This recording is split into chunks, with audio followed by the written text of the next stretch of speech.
اوسپنیز سړی. د دې مقبرې تر شا امیر عبدالرحمن خان د افغانستان د خپلواکۍ د ستر غازي امیر امان الله خان نیکه. د افغانستان دغه امیر 21 کاله د لوی افغانستان واکمن و او هغه وخت د افغانستان پولې تر هندوستان او بیا بخارا غځېدلې وې. د امیر عبدالرحمن خان واکمني د افغانستان په تاریخ کې بې ساري واکمني وه. لاسته راوړنې او له لاسه ورکونې یې درلودې. نوموړی په تاریخ کې د یو دیکتاتور امیر په حیث ثبت شوی. اوسنی نورستان چې هغه وخت د کفرستان په نوم و، ویل کېږي چې د امیر عبدالرحمن خان په زور پرې اسلام قبول د کفرستان نوم یې نورستان کړ. د ډیورند تپل شوې کرښه هم د امیر عبدالرحمن خان د واکمنۍ له پاتې شونو ده. د په 1893 کال کې له برطانوي هند سره د ډیورند سند لاسلیک کړ او د ستر افغانستان د غلویه برخه یې له ځان بېله کړه. امیر عبدالرحمن خان په 1931 کال کې ومړ.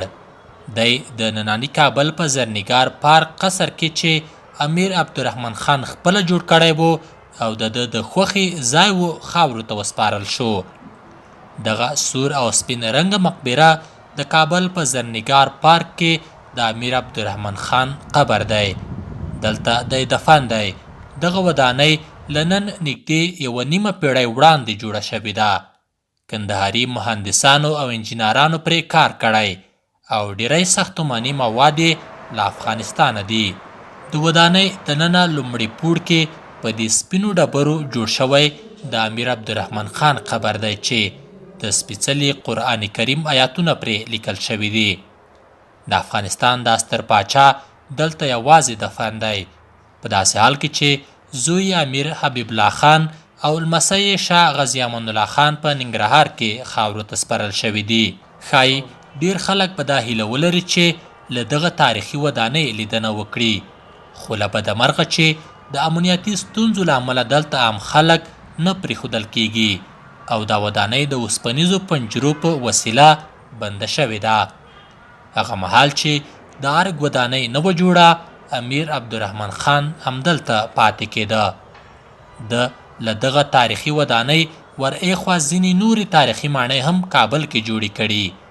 د کابل ښار اوسنۍ دا تاریخي ودانۍ لومړیو کې له لرګیو جوړه شوه، خو د امیر عبدالرحمن خان له مړینې وروسته د هغه زوی امیر حبیب الله خان بیا ورغوله او په یو څه اساسي بڼه یې جوړه کړه.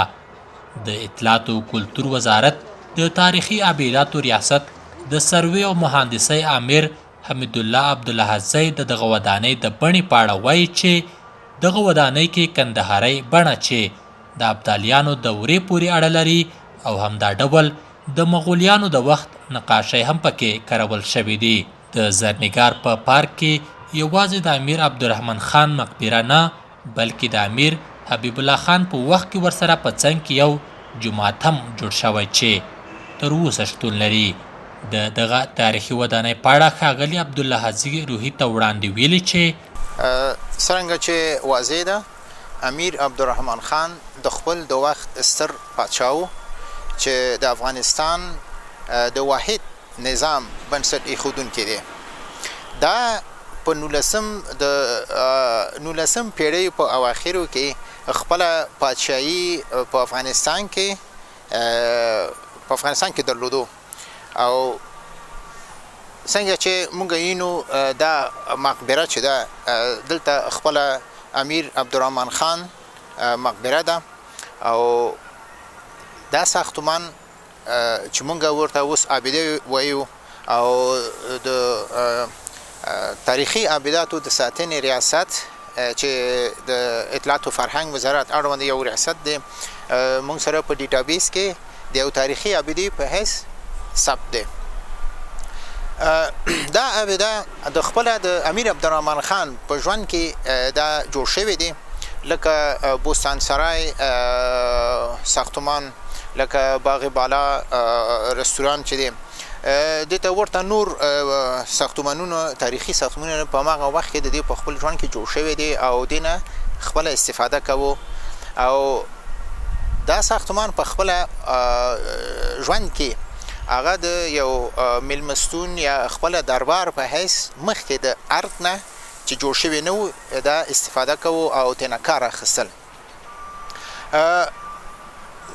پس د 2 کاله چې خپل امیر عبدالرحمن خان وفات شو په 1901 میلادي کال کې د خپل د دې د زوی امیر عبدالله خان په وخت کې د دې لپاره امدی ساختمان کې مرقد جوړ شو او دا د هغې د مقبره شو او همدلته دفن شو چې تر ننه پورې دا د هغې د مقبرې په نامه یادیږي. دا ساختمان اوله کې چې جوړ شوی و د لرګو پوشش د لرګو، بیا وروسته په 1420 هجری قمری کال کې د اساسي ترمیمات شو. البته د امیر عبدالله خان په وخت کې چې یو څه تغییرات پکې راغی، ګنبدونه هم یو څه تغییرات پکې راغی او اساسي ترمیمات پکې رامنځته شو. خپل دا ساختمان د مهندسۍ له مخې نه 2 دورې پورې اړه لري. یو زمونږ خپله اساسي ساختمانونه چې قنداري ورته وایو ابدالیانو په وخت کې دا مهندسي ساختمانونه جوړ شوي دي او شروع شوي او مګر د ساختمان سره مغولي مهندسي هم یو ځای شوی دی، یعنی قنداري مغولي مهندسي ورته ویلی شو چې په خپل په ګنبدونو کې او د دې په نما کې دا مسله ډیر واضح لیدل کیږي. په همدې وخت کې چې 1420 هجري قمري کال کې اساسي ترمیمات په 1426 کال کې دا د دې اساسي ترمیمات او جوړول ختم شو. د دې په څنګ کې یو جومات هم جوړ شو چې تر ننه پورې هغه هم د یو عابدې په حیث موږ سره ثبت دی او ترنه حفاظت کیږي. خپله د دې ساختمان چې دی هغه شکل د مهندسۍ سلور قنجونو کې اتاقونه ده او په 2 منزل کې ده او پاسنۍ منزل کې هم ورته اتاقونه شته دي چې دینه په هغه وخت کې هم استفاده کوو. اکثرا د حافظان او قاریان دلته اوسېدل او ختمونه کېدل، د قرآن ختمونه کېده او اوس هم دینه استفاده کیږي او حفاظت لاندې ده.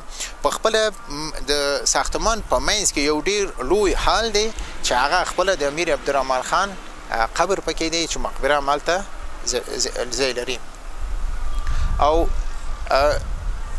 نور د خپل تعمیر هغه آباد یا مساحت اندازه چې ورته ویو چې طول حدودا 8 متره دی او عرض حدودا 19 متره چې مخکې مې ویل چې په 2 منزلو کې دی او منځ کې یو ډیر لوی ګنبد لري او د سلور قنجونه چې اتاقونه دي هم د خپله واړه ګنبدونه پکې شته دي او مواد ټول د پاخه خښتونه جوړ شوی دی چې اکثرا مربع خښتې دي چې په ماغه دوره کې دا مروجو. نور پکې سنتي مسالې کارول شوی دي لکه چونه، ګچ او شګه او دا نور مسالې پکې کارول شوي دي. دا ساختمان په 1492 کال کې د خپله د عابداتو د ساتنې ریاست چې د اطلاعات او فرهنګ ریاست دی او د اطلاعات فرهنګ د بودجې نه بیا اساسي ترمیمات وشو او مونږ خپل عابده کې تغییر نشو راوړلی او دا قانون اجازه نه ورکوي، خو حفاظت لاندې او په ماغه شکل بیرته ترمیمات کیږي او ساتنه ترنه کیږي چې دا زموږ آینده نسلونو ته باید وساتل شي. کابل ښار کې د امیر عبدالرحمن خان مقبره په اسلامي بڼه مهندس شوې ده چې له یوې خوا د افغانستان د تاریخ او بلې خوا په افغانستان کې د اسلامي ارزښتونو ښودنه کوي. د دغه مقبرې مسؤلین وایي چې هر کال په زرګونه کورنیو بهرنیو ګرځندونکو له دغه ودانۍ لیدنه کوله او د افغانستان تاریخ یې پکې مطالعه کاوه. هیواد کې د روانې جګړې له امله چې ناامني رامنځته کړې د امنیتي مسایلو پر اساس دغه تاریخي ودانۍ اوس مهال د ګرځندویانو پر مخ تړل شوې ده. نو سیلانیانو دپاره که څه داخلي خارجي ډیر جالبه ده او خو فعلا د پاره یو څو موده کېږي یو څو کلونو کې چې د امنیتي له وجې نه دا ساحه عام خلکو ته اجازه ورکول کېږي نه په دې پارک کې چې راشي. البته مخکې د عام خلکو تر مخ بیته وو او دلته راتلل خلک د دې نه سیل کوو، هم عام خلک، هم محصلین، متعلمین او نور د مرکز او ولایتونو نه، همچنان خپل خارجیان هم دلته راتلل. خو اوس امنیتي وضعیت د مخې نه دا بند دی او موږ په همدې کوشش او تلاش او امیدواري سو چې انشاءالله امنیت به ښه شي او دا د سیلانانو پر مخ هم بیته شي او ریشي دینه ګټه پورته کړي او خپل تاریخ او تمدن باندې پوه شي او خارجیان هم په دې باندې پوه شي چې په افغانستان کې په تیرو دورو کې تمدنونه شتون درلودو او دا هغه مثالونه یا پاتې دي. د دغه ودانۍ د تاریخي ارزښت په اړه علامه عبدالحی حبیبي په خپل یو کتاب کې لیکلي دي چې د امیر عبدالرحمن خان اوسنۍ مقبره او پخوانی د ارک ماڼۍ د نړۍ د 11 ښایسته او زړه نیونکو ودانیو په نوملړ کې راځي. خپل عبدالحی حبیبي زمونږ ډیر نامتو تاریخ نویس او لیکوال په خپل کتاب کې ویلي ده چې دغه قصر چې پخوا قصر ورته ویل کېدو اوس مقبره ورته وایي، دا قصر د هغه 11 یا 12 د دنیا قصرونو په هغه وخت کې چې هغه کتاب لیکلی و په جمع کې راځي، چې یعنی دا ډیر لوی عظمت لري، هم ملموس او هم غیر ملموس مخینه چې ډیر ښکلی جوړ شوی دی او د خپل د قنداریانو او کابلیانو معماران چې په هغه دور کې ډیر زیات ورته قصرونه او ساختمانونه جوړ کړي چې په هر کې هم هغه معماران کار کړي دي، دې باندې ډیر زیات استل شوي دي.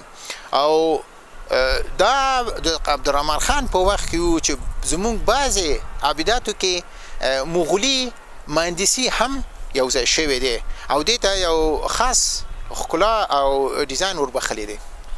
د دغه قبر لاندې چې پر سر یې د ګلونو ګیډۍ ښکاري د افغانستان د وخت یو واکمن ښخ دی چې په تاریخ کې د اوسپنیز سړي او د متمرکز افغانستان بنسټګر شمیرل کیږي. که څه هم ودانۍ تر یوه بریده روغه پاتې شوې ده خو ځینې برخې یې خرابې شوې دي او ستره مسئله دا ده چې د افغانستان د ژوندی تاریخ د خلکو له سترګو پټ ساتل شوی او دروازې یې د ګرځندویانو پر مخ تړل شوي دي.